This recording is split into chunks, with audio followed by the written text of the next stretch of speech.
ثم يتوب الله من بعد ذلك على من يشاء والله غفور رحيم.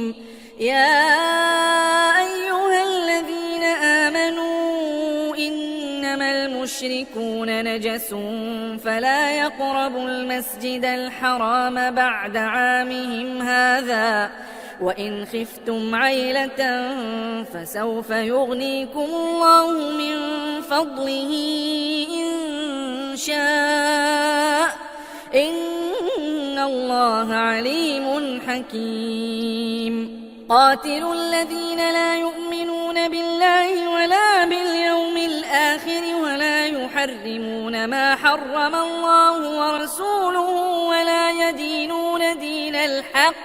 ولا يحرمون ما حرم الله ورسوله ولا يدينون دين الحق من الذين أوتوا الكتاب حتى يعطوا الجزية عن يد وهم صاغرون.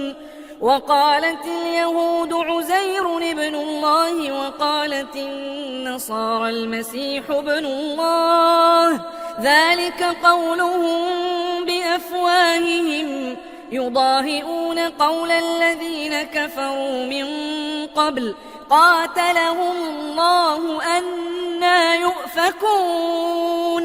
اتخذوا أحبارهم ورهبانهم أربابا من دون الله والمسيح ابن مريم وما أمروا إلا ليعبدوا إلها واحدا لا إله إلا هو سبحانه عما يشركون.